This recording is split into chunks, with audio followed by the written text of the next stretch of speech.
નમસ્કાર મિત્રો, અમારા વિડીયોમાં આપ સૌનું હાર્દિક સ્વાગત છે। મિત્રો, આજે આપણે વાત કરવાના છીએ ઉજ્જૈન જતી ટ્રેનમાં બે બહેનો સાથે બનેલી ઘટના। મહુવાના નાના ગામમાં બે બહેનો રહેતી હતી, ચેતના અને સોનલ। બાળપણથી જ સાથે રમેલી, સાથે ભણેલી તથા દરેક સુખ દુઃખમાં સાથે ઊભી રહેતી આ બંને છોકરીઓના દિલમાં એક જ સપનું હતું, એક દિવસ મહાકાલના દર્શન કરી આવવાનું। ગામમાં રહેતા લોકો વારંવાર કહેતા, મહાકાલના દર્શન માટે જે જાય છે તેનું જીવન બદલાઈ જાય છે। એ વાતે બંનેના દિલમાં એક આગ જેવી પ્રેરણા ભરી દીધી હતી। ઘણા દિવસોથી બંને ઉજ્જૈન જવાનું આયોજન કરતી હતી। ઘરમાંથી મંજૂરી લેવી, પૈસા બચાવવા, મુસાફરીની તૈયારી કરવી, આ બધું બંને ખૂબ ભાવથી કરી રહી હતી। એ સફર એમની માટે માત્ર ફરવા જવાની નહોતી, એ એમના દિલમાં છુપાયેલું નાનકડું સપનું હતું જે સાકાર થવાનું હતું। અંતે તે દિવસ આવી ગયો। મહુવાની ઠંડી સવારમાં બંને બહેનો નીકળી, હાથમાં નાનો સામાન અને દિલમાં ઉત્તેજના અને આનંદ લઈને બહાર નીકળી। ઘર બહાર નીકળતી વેળાએ માતાએ ચેતનાને આશીર્વાદ આપ્યા। સોનલને પણ માતાએ માથા પર હાથ ફેરવી કહ્યું, દીકરીઓ, સાવચેતીથી જજો અને મહાકાલના દર્શન મારા તરફથી પણ કરીને આવજો। માતાની આંખોમાં ગર્વ અને પ્રેમ છલકાતો હતો। બંને છોકરીઓ બસમાં બેઠી અને સફર શરૂ થઈ।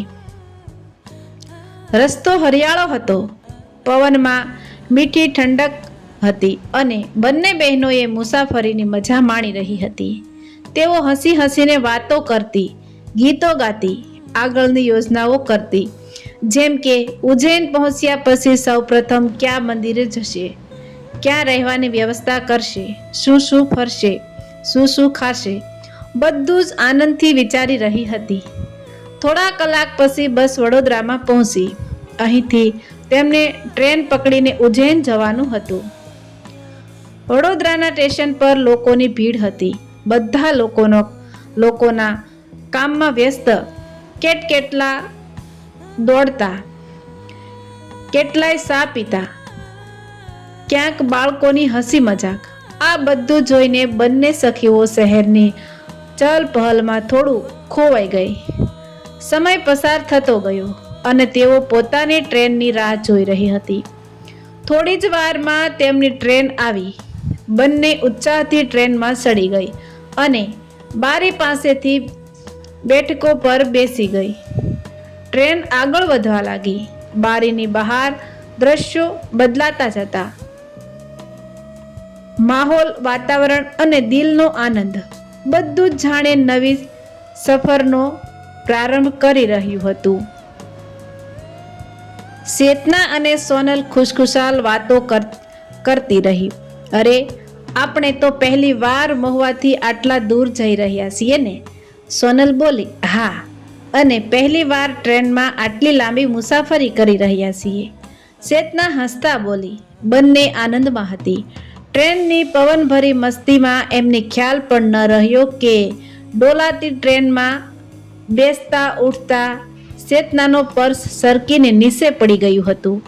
બંને હસતા ખિલખિલાવતા બહારની બારીમાં નજર રાખી રહી હતી અને સમય પસાર થતો ગયો। થોડી વાર પછી પૈસા ગણવાના અને ટિકિટ ચેક કરવાની વાત થઈ। સોનલ બોલી, ચાલને ચેતના, આપણો પર્સ બહાર કાઢીએ। ચેતનાએ થેલો ખોલ્યો, હાથ ફેરવ્યો, પણ પર્સ દેખાયું જ નહીં। અરે, પર્સ ક્યાં ગયું? ચેતનાનું દિલ ધડાકાથી ધબકવા લાગ્યું। બંનેએ બેઠકો નીચે જોયું, બાજુમાં જોયું, થેલો ખોલીને જોયું, પરંતુ પર્સ ક્યાંય મળ્યું નહીં। સોનલ પણ ગભરાઈ ગઈ। તેણે આખી બેઠક, બારીના ખૂણા બધું જ તપાસ્યું, પરંતુ પર્સનું નામ નિશાન નહીં। ચેતનાને આંખોમાં પાણી આવી ગયું। સોનલ, આપણે શું કરીશું? એ પર્સમાં આપણા બધા પૈસા, ટિકિટ બધું જ હતું। તેના મનમાં જાણે ભારે વાદળો છવાઈ ગયા. સોનલ પણ વિચલિત અવાજે બોલી, આપણે મહુવાથી લઈ આવ્યા તે બધું જ એમાં હતું. હવે શું? આવા સમયમાં જાણે દુર્ભાગ્ય પોતાનો વખત ક્યારેય ચૂકે નહીં. એટલામાં ટીટી તેમના ડબ્બામાં આવી પહોંચ્યો. સફેદ કપડાં, કડક સ્વભાવ, ગર્જના ભરી નજર. તેને જોઈને તો સામાન્ય મુસાફરો પણ ગભરાઈ જાય.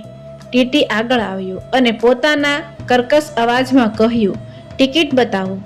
બંને ગભરાઈને એકબીજાને જોઈ ચેતના થરથરતા અવાજે બોલી, સર, અમારો પર્સ પડી ગયો છે, કદાચ ક્યાંક પાછળ. ટીટીએ કહ્યું, પૈસા નથી તો ટ્રેનમાં સડવાનું શા માટે? તમારા જેવા લોકો જ મુશ્કેલી ઊભી કરે. આ શબ્દો ચેતનાના દિલ પર તીર જેવા લાગ્યા. બંનેની આંખોમાં આંસુ લઈને ઊભી રહી. સર, અમારે મહાકાલના દર્શન કરવા જવું હતું. અમે કંઈ ખોટું નથી કર્યું. પર્સ સાચે ગુમ થઈ ગયું છે, સોનલ વિનંતી ભર્યો અવાજે કહી. પરંતુ ટીટીનો સ્વભાવ એ ક્ષણે બિલકુલ નરમ થયો નહીં. ટિકિટ દેખાડવી જ પડશે, નહીં તો તમને દંડ ભરવો પડશે. પૈસા નથી તો આગળના સ્ટેશન ઉતરવામાં આવશે. ચેતના રડી પડી. સોનલ પણ આંખો પોંછતી રહી. એ પળે બંનેને લાગ્યું કે કદાચ આ સફર અહીં જ પૂરી થઈ જશે. ઉજ્જૈનનું સપનું તૂટશે, મહાકાલના દર્શન અધૂરા રહી જશે. જીવનની પહેલી મોટી સફર નિષ્ફળ થઈ જશે. બંને બેસ પર બેસી ગઈ. ટ્રેન આગળ વધી રહી હતી. દિલમાં તોફાન હતું. એવામાં જ પાછળથી કોઈએ અવાજ આપ્યો, ચેતના, સોનલ, શું થયું? તમે બંને આટલી ગભરાયેલી કેમ છો? બંનેએ પાછળ વળીને જોયું તો એમની બાળપણની ફ્રેન્ડ પાયલ ત્યાં ઊભી હતી. મહુવાના પાડોશમાં રહેતી, સાથે ભણેલી અને એકાદ નિખાલસ છોકરી, એકદમ નિખાલસ દિલની છોકરી. બાળપણમાં સોનલ એને દુબળી કહેતી, કારણ કે તે કોઈની મુશ્કેલી જોઈ ન શકતી. પાયલ તેમને આ રીતે રડેલી હાલતમાં જોઈને તરત જ બાજુની બેઠકમાં બેસી ગઈ. બોલો, શું થયું? કેમ રડી રહી છો તમે બંને? ચેતનાનું ગળું અટવાઈ ગયું. સોનલ થોડી હિંમત લઈને ધીમેથી બોલી, પાયલ, અમારું પર્સ ખોવાઈ ગયું. એમાં બધા પૈસા હતા અને ટ્રેનની ટિકિટ પણ. ટીટી દંડ લગાવી રહ્યો છે, કહે છે પૈસા નહીં હોય તો અમને આગળના સ્ટેશન પર ઉતારી દેશે. પાયલે આશ્ચર્યથી બંનેને જોઈ. અરે, પર્સ ક્યાં ગયો? તમે જોયું બધે? બેન, આખી ટ્રેન ખોળી નાખી, પણ ક્યાંય મળતું જ નથી. ચેતના રડી પડે તે પહેલાં જ પાયલે તેના ખભા પર નરમ હાથ મૂક્યો. એ ચેતના, રડવાનું નહીં. તમારે મહાકાલના દર્શન કરવા જવાનું છે ને? તો જશો જ. જ્યાં સુધી હું છું, કંઈ નહીં થાય. એના આ શબ્દોએ જાણે બંનેને જીવતો આધાર આપી દીધો. એ સમયે ટીટી ફરી ડબ્બામાં પાછો આવ્યો. એની આંખોમાં સીડ તો પહેલાંની કરતાં પણ તીખી હતી. હા, ટિકિટ બતાવો, નહીં તો દંડ ભરવો પડશે, અથવા આગળના સ્ટેશને ઉતરી જજો. ચેતના અને સોનલ ફરી ગભરાઈ ગઈ. પણ પાયલ ઊભી થઈ અને શાંત સ્વરે બોલી, સાહેબ, હું આ બંનેની ટિકિટની જવાબદારી લઉં છું. પર્સ ગુમ થયો છે, સાચી વાત છે, પણ આ બંનેને ઉતારી દેશો તો મહુવાથી આવેલી દીકરીઓની માનહાનિ થશે. મારી પાસે પૂરતા પૈસા છે. તમે દંડ કેટલો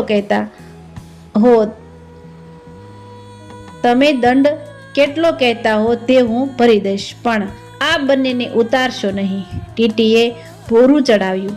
તમે કોણ અને આને ઓળખો છો? પાયલે ગર્વથી કહ્યું. આ બંને મારી બહેનો જેવી છે. બાળપણથી ઓળખું છું.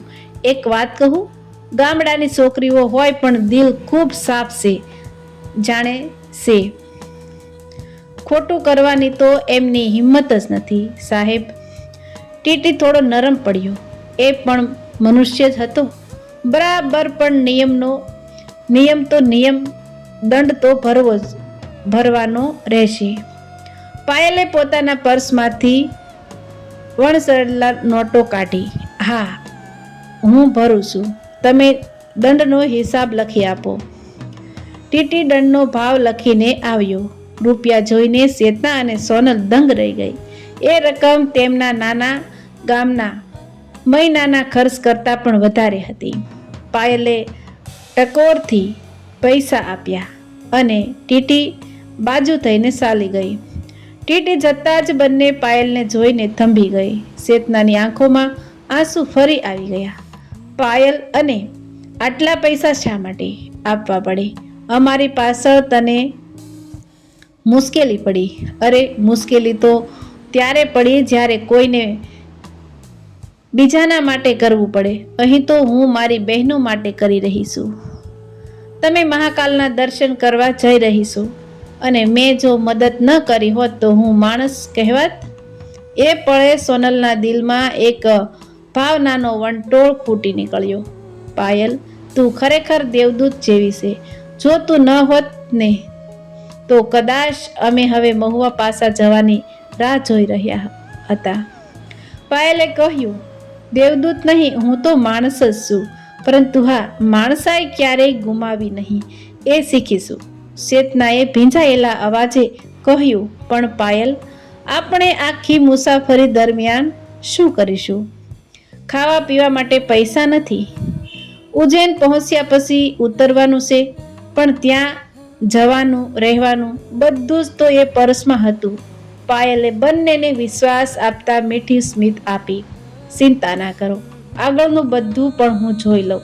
તમે બંને માત્ર એક જ વાત કરશો. મહાકાલ સામે જઈને દિલથી પ્રાર્થના કરશો કે મને પણ જીવનમાં સાચો રસ્તો બતાવે. સોનલ બોલી, પાયલ, તું ક્યાં જઈ રહી છે? હું પણ ઉજ્જૈન જતી હતી. મારી માતાએ કહ્યું હતું કે તારા જીવનના નિર્ણયો લેતા પહેલા એક વખત મહાકાલ સામે માથું ઝુકાવી આવજે. એ માટે જ જઈ રહી હતી. ચેતના આભારી નજરે તેને જોઈ રહી હતી. તો એમ કહો કે મહાકાલે તને જ અમારી મદદ માટે મોકલી. પાયલે હસીને કહ્યું, હું પણ તો એટલું જ માનું છું. ટ્રેન પોતાની ગતિએ આગળ વધતી રહી. રાત થવા લાગી. ડબ્બામાં શાંતિનું રાજ્ય છવાઈ ગયું. બારીની બહાર અંધકાર, અંદર દીવટીઓ ધીમો પ્રકાશ અને વચ્ચે બેઠેલી 3 બહેનપણીઓ જે થોડા સમય પહેલા દુઃખથી ચલકાતી હતી, હવે આશાના દીવાથી ઉજળી થઈ રહી હતી. ચેતના ધીમેથી બારી પાસે બેસી બહાર જોઈ રહી હતી. બહારની અંધારી રાત તેને એક ક્ષણ યાદ અપાવી રહી હતી કે જીવનમાં કેટલા અંધકાર આવે, પણ એક નાની રોશની પણ આખા અંધકારને હારી જાય છે.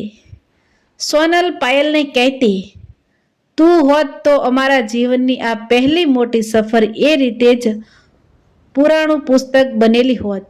હવે તો એમ લાગે છે કે મહાકાલે તને અમારી મદદ માટે મોકલી આપી. ટ્રેન આગળ જતી રહી. દરેક પાટા પર પડતો અવાજ જાણે કહેતો હતો, આગળ વધો, ઉજ્જૈન નજીક છે. મહાકાલ તમારી રાહ જોઈ રહ્યા છે. ટ્રેન તેની યાત્રા ચાલુ રાખતી હતી. ત્રણેય બારીની બહારનો અંધકાર જોઈને અંદર વિચારી રહી હતી. પરંતુ ચેતના અને સોનલના મનનો અગમ્ય કંપારોય હવે ધીમો પડી ગયો હતો. પાયલની હાજરી, એની નિખાલસતા અને સહારો એમને જીવનનો મોટો પાઠ શીખવી રહી હતી. માણસાઈ સૌથી મોટી સંપત્તિ છે. સવારના પહોરમાં આકાશ ધીમે ધીમે લાલાશથી રંજવા લાગ્યું. બારીમાંથી દેખાતી સવારની કિરણો જાણે નવા જીવનનું વાંચન કરતા હતા. સોનલે ધીમેથી આંખો ખોલી. બારીઓ પર મુકાયેલો પવન જાણે શબ્દ વગર કહી રહ્યો હતો, ઉઠો દીકરીઓ, ઉજ્જૈન હવે નજીક છે. ચેતનાએ પણ આંખો ખોલી. એના શહેરે રાત્રિના તાણ બાદની શાંતિ દેખાતી હતી. પાયલ પહેલાથી જ જાગી ગઈ હતી. બારીની બહાર જોઈ બોલી, અરે સવાર થઈ ગઈ, હવે આપણે કેટલાય કલાક દૂર નથી. ચેતનાના મનમાં ફરી એક ગુમ થયેલા પર્સની વાત યાદ આવવા લાગી. પાયલ, આપણે ત્યાં પહોંચીએ એટલે તારી પાસે રહેલા પૈસાથી જ બધું કરવાનું છે ને? આપણો પર્સ તો આખી રાત ક્યાંય મળ્યો નહીં. પાયલે શાંત સ્વરે બોલી, ચિંતા નહીં, પહેલા મહાકાલના દર્શન કરીએ, પછી વિચારીશું. મહાકાલે જો આપણો હાથ ઝાલી લીધો હોય તો રસ્તો ચોક્કસ નહીં અટકે. સોનલ બોલી, આવી પરિસ્થિતિમાં તો મહાકાલનું નામ જ સૌથી મોટો આધાર છે. ટ્રેન ધીમે ધીમે ઉજ્જૈન તરફ આગળ વધી રહી હતી. નાના સ્ટેશનનો બધું જ જાણે તેમને મહાકાલ તરફ ખેંચી રહ્યું હતું. અંતમાં ઘોષણાનો અવાજ આવ્યો, આગલું સ્ટેશન ઉજ્જૈન. ઉજ્જૈન. ચેતના અને સોનલના હૃદયની ધડકન વધવા લાગી. સફરના તમામ દુઃખો, મુશ્કેલીઓ, તાણ બધું જાણે પાછળ રહી ગયું. એ ક્ષણ એ લોકો માટે જીવનની સૌથી વિશેષ ક્ષણ બની ગઈ. ટ્રેન ઉજ્જૈન સ્ટેશન પર આવી ઊભી રહી. ત્રણેય ટ્રેનમાંથી નીચે ઉતરી. પગ નીચે ધરતી હલકી લાગી. આ જ ધરતી છે જ્યાં મહાકાલ વારંવાર ચમત્કાર કરે છે. ચેતનાએ મનમાં વિચાર્યું. સ્ટેશનની ભીડ, હલ્લાબોલ, ઘોષણાઓ, સંતોષના ગીતો, છતાં એમને અંદરથી અદ્ભુત શાંતિનો અનુભવ થતો હતો. પાયલે બંનેને જોઈને કહ્યું, ચાલો હવે સૌ પ્રથમ મહાકાલના દર્શન કરીએ, પછી દિવસનું બીજું આયોજન. ત્રણેય સાથે ચાલવા લાગી. સ્ટેશનની બહાર જતા તેમને એક નાનું ચા નાસ્તાનું દુકાન દેખાયું. પાયલ બોલી, સૌ પ્રથમ થોડી ચા પી લઈએ, રાતનો થાક ઉતરશે. ચા પીતા પળો એમને ગરમી અને શાંતિ આપી ગઈ. ચેતનાએ કપ હાથમાં પકડીને કહ્યું, આપણામાંથી કોઈ એક મુશ્કેલીમાં પડે તો બાકીનાએ હાથ પકડી લેવો જોઈએ. ચા વાળો તેઓની વાત સાંભળીને બોલ્યો, તમારા જેવા મિત્ર જો સૌને મળે તો દુનિયામાં સમસ્યાઓ જ નહીં રહે. ત્રણે હળવેથી હસી દીધું. આ પછી તેઓ ઓટોમાં બેસીને મહાકાલના મંદિર તરફ નીકળી ગઈ. માર્ગમાં ભક્તોની ભીડ, ફળ ફૂલની દુકાનો, ઢોલ નગારા, પૂજા સામાન, વિસ્તા વીણીકો, બધું જ એક અનોખો ઉત્સવ સર્જી રહ્યું હતું. સોનલ આ બધું જોઈને મંત્રમુગ્ધ થઈ ગઈ. આવો માહોલ મેં ક્યારેય જોયો નહોતો. એ બોલી, ચેતના પણ નજર હટાવી ન શકી. હું તો બાળપણથી મહાકાલના કિસ્સા સાંભળતી આવી. આજે પહેલી વાર એને પોતાની આંખોથી જોઈ રહી છું. મંદિર નજીક આવતા ભક્તોનો માહોલ, ધૂપની સુગંધ, મંત્રોચ્ચાર, નગારા, શંખધ્વનિ બધું જ જાણે અદૃશ્ય શક્તિથી ભરેલું હતું. ચેતના અને સોનલને લાગ્યું કે તેમની અંદરથી બધી ગભરામણ, દુઃખ, મુશ્કેલી એક એક કરીને ઓગળી રહી છે. જ્યારે ગર્ભગૃહનું દ્વાર નજરે પડ્યું અને દિવ્ય જ્યોતનો પ્રકાશ એમના ચહેરા પર પડ્યો ત્યારે તેની આંખોમાંથી આંસુ આપમેળે વહી ગયા. ચેતના બંને હાથ જોડીને મંદિરમાં પ્રવેશી. એમના દિલમાં એક જ પ્રાર્થના, હે મહાકાલ, અમને સાચો માર્ગ આપજો, મુશ્કેલીઓ આપજો પણ હિંમત પણ આપજો, જીવનમાં સત્ય રાખજો. સોનલ પણ હાથ જોડીને આંખો મીચી, હે મહાકાલ, તું અમારી સાથે રહેશે. દિવ્ય જ્યોત સામે ઊભા રહી એનું દુઃખ, ભય, ગભરામણ બધું જ ઓગળી રહ્યું હતું. મહાકાલના ગર્ભગૃહમાંથી નીકળતા બંનેની આંખોમાં તેજ આવી ગયું. સોનલ બોલી, ચેતના, આ તો આપણું જીવનનું સૌથી પવિત્ર દિવસ છે. ચેતના શાંત અવાજે બોલી, હા સોનલ, હવે કોઈ મુશ્કેલીથી ડર લાગશે નહીં. મહાકાલના દર્શન બાદ ત્રણેય મંદિરમાંથી બહાર નીકળ્યા ત્યારે એમના ચહેરા પર એક અજબનું તેજ દેખાતું હતું. જેવો ભાર તેઓ મહુવાથી લઈને આવ્યા હતા, દુઃખ, ભય, પર્સ ખોવાઈ જવાની ચિંતા, માર્ગોનો સંકટ, બધું જ જાણે કોઈએ પલક ઝબકતા ઓગાળી દીધું હોય એવું લાગતું હતું. ચેતના હળવેથી બોલી, સોનલ, આજે મારી અંદર જાણે કંઈક બદલાઈ ગયું છે. એક અજબની શાંતિ છે. સોનલ પણ ઊંડા શ્વાસ સાથે બોલી, હા ચેતના, મારા જીવનની સૌથી મોટી પ્રાર્થના આજે પૂરી થઈ. હવે લાગે છે કે મહાકાલ આપણો હાથ પકડી રાખશે. ચાલો, પાયલે કહ્યું, થોડો પ્રસાદ લઈએ અને પછી રહેવાની વ્યવસ્થા કરીએ.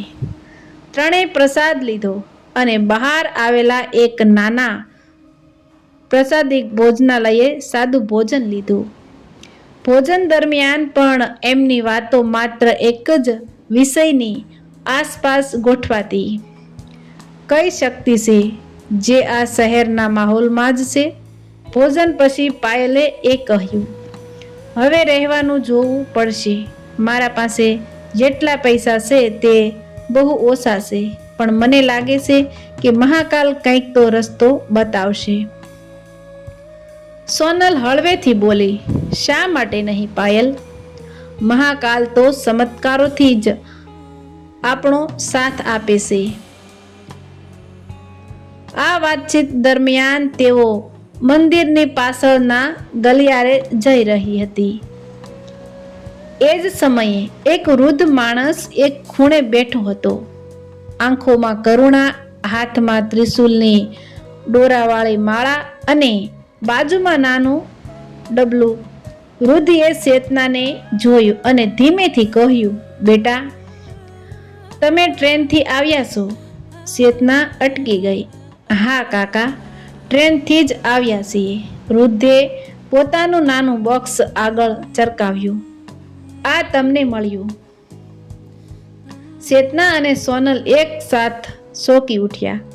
એમના હાથમાં હતું તેમનો એ જ ગુમ થયેલો પર્સ. બંનેની આંખોમાં આંસુ આવી ગયા. સોનલે અવાજ અટકાવતા બોલી, કાકા, આ ટ્રેનમાં ખોવાઈ ગયું હતું. તમે ક્યાંથી?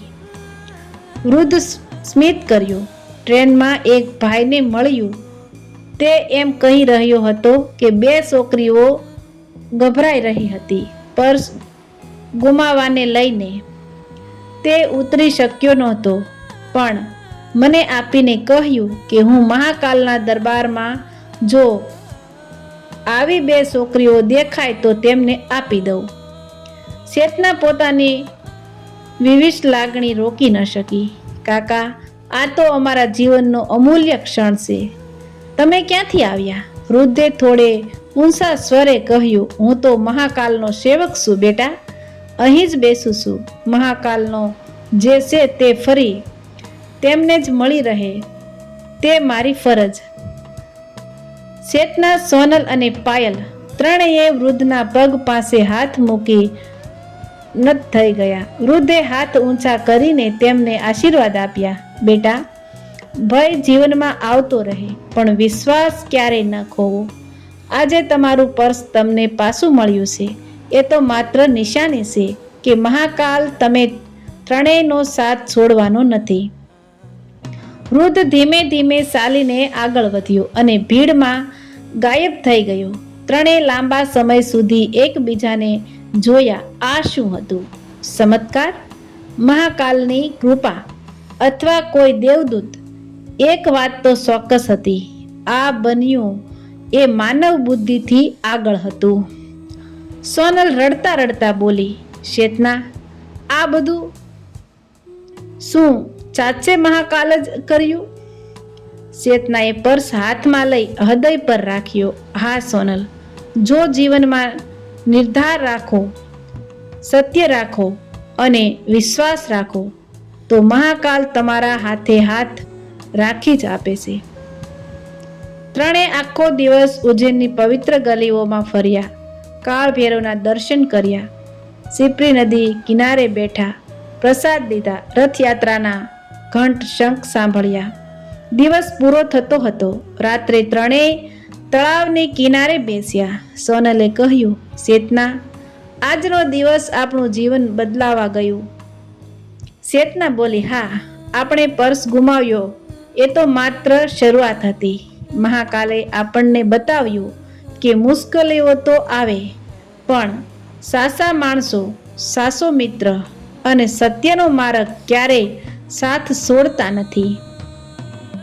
રાત્રે ઉજ્જૈનનું આકાશ ચાંદનીથી ઝગમગતું હતું. ત્રણેય આકાશ તરફ જોયું. શેતના ધીમેથી બોલી, હે મહાકાલ, આ સફર માટે આભાર. મુશ્કેલી આપી, પણ સાથ પણ આપ્યો. સૂર્યોદયના આગલા દિવસ ટ્રેનથી ઘરે જતા તેઓએ નક્કી કર્યું કે આ સફર જીવનભર યાદ રહેશે. યુટ્યુબ પર લોકો સુધી પહોંચાડવાની, જીવનમાં આશા ઊભી કરવાની, કેમ કે લોકો જાણે કોઈ પણ મુશ્કેલી કેટલી મોટી હોય, મહાકાલનો દોર મજબૂત હોય તો રસ્તો ક્યારેય બંધ નથી થતો. અને એમની ઉજ્જૈનની આ સફર દુઃખથી શીખથી વિશ્વાસ, વિશ્વાસથી ચમત્કાર અને ચમત્કારથી શાંતિ સુધી પહોંચી. ત્રણેય ટ્રેનમાં બેસતા જ એકબીજાને જોયું અને હસ્યા. મિત્રો, આવા જ નવા જીવન ઉપયોગી વિડીયો જોવા માટે અમારી ચેનલ સાથે બન્યા રહેજો. અમારી ચેનલને સબસ્ક્રાઈબ કરજો.